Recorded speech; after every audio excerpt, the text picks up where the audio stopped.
Well, thanks for making KREM 2 News at 5 a part of your Friday night. I'm Cody Proctor. Mark and Whitney are on a turkey drive assignment, and we'll be getting to them in just a moment. But first, we're going to start things off tonight by taking a look at your forecast. Today, we had a break from the rain, but more is expected as we head into the weekend. So let's get straight to Chief Meteorologist Jeremy Lagoud tonight to kick us off with a look at how that weekend's shaping up. Well, I hope you enjoyed some of that afternoon sunshine, sunset in about a half an hour. But here we go. We've got a couple of those lingering low-level clouds. The clouds overhead are the tendrils of an incoming storm. We sit at 51 degrees right now under our mix of clouds and sun that we have overhead. And pretty dry atmosphere, dew point of 41, quite a bit drier than where we've been, and that's not going to last too much longer. The storm sitting off the coast eventually makes its way in. We're already starting to see some of those storm impacts over on the west side, and eventually we get some of those to work their way across the state and hit us. I don't think it takes too much longer. In fact, I think we'll start to see the rain overnight, but tomorrow morning we're waking up to widespread showers here in the inland northwest as the warm front associated with the storm passes the region. Eventually it becomes the cold front later on in the afternoon, and that's when we have the potential for the heaviest rain and maybe even a rumble of thunder. That will move out overnight, and by Sunday we're waking up to a few scattered showers and eventually maybe a couple of peaks of sun before the sun eventually sets. But those temperatures stay mild. Overnight lows in the 40s, daytime highs in the 50s. So despite the rain, it's looking like a rather warm forecast. Jeremy, thanks so much. A funeral service is planned for a Post Falls police officer who died on the line of duty after a heart attack. Nicholas McDaniel was only 36 years old. As the community mourns tonight, KREM 2's Nathan Hyun spoke with people who knew Officer McDaniel.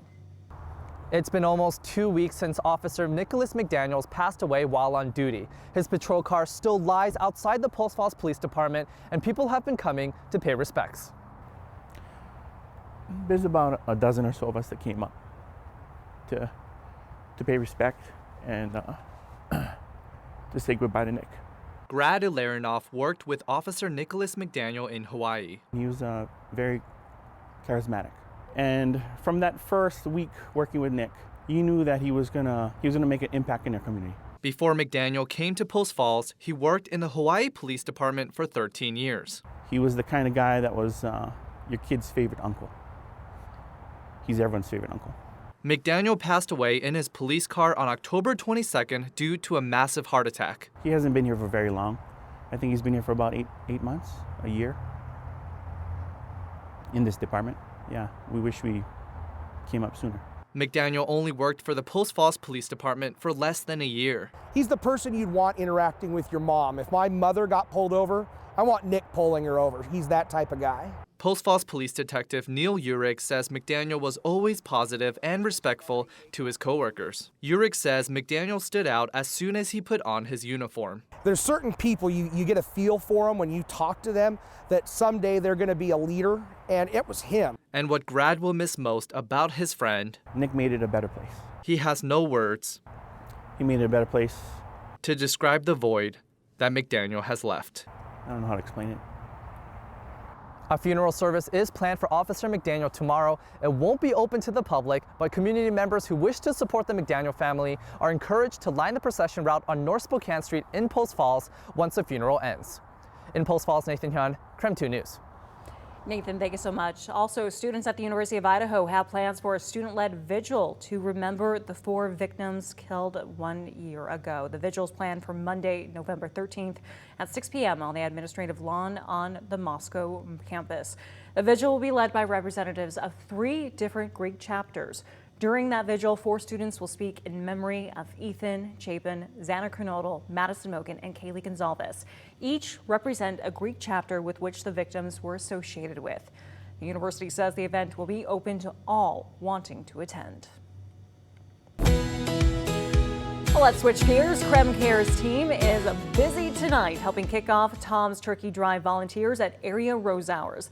We've got our very own Mark Hanrahan, Whitney Ward, and Tom Sherry out in Spokane Valley tonight helping raise money to feed local families this holiday season. It's a big deal.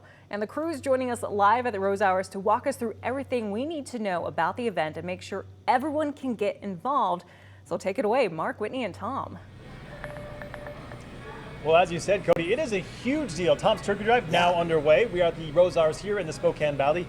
The bags right here, the Turkey Drive bags, are on display for $25. You can help feed a family a Thanksgiving meal. And it's incredible. This is the 24th year for this annual tradition. It has become a tradition for so many different families. We're hoping that it will become a tradition for your family as well. So tonight we are here, we are inviting families, friends, organizations, businesses to all volunteer, to donate, to become a part of Tom's Turkey Drive. It takes all of us, there is no doubt about that. And of course, Tom, we always need donations. We do always need donations. And by the way, it takes a team to be able to do this. Team of volunteers, team of businesses to step up and donate.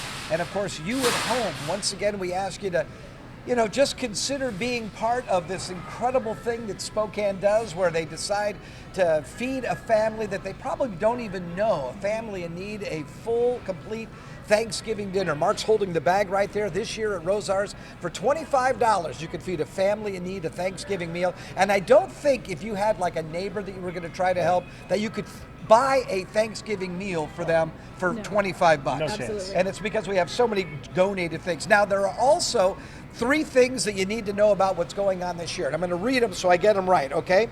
First of all, we covered the first one. Go to Rosars. We need you to do that and buy one of these bags, and let's get thousands and thousands of families fed this year. Second, you can sign up to be a volunteer. It doesn't work if we, the idea is to keep the cost overhead real low. How do we do that? With volunteers. So you can go to KREM.com. You'll see a link there for you to volunteer, either at the stores or at Second Harvest. We need you to do that. And this is the biggie, you guys. There is going to be no mass distribution this year. And I know some folks are going, wait a second, hold on, this is how we've always done it. Well, Second Harvest, and I get this now, Second Harvest has said, we want to not do the mass distribution, and we want to connect people with their local food pantries in their local neighborhoods.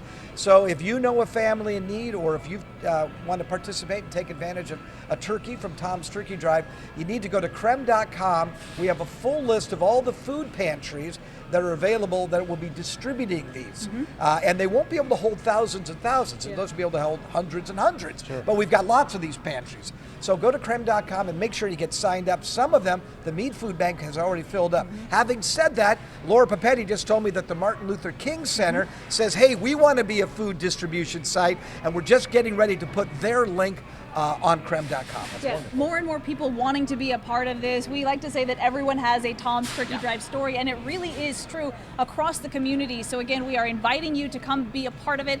Make your own Tom's Turkey Drive story, donate, be a volunteer. You can find information on our website on how to do that and have your own story. Yeah, and we'll have more information coming up here shortly about how you can join us on the air for Tom's Turkey Drive. In the meantime, we'll send things back to you guys in the studio. Thanks so much, you guys. By the way,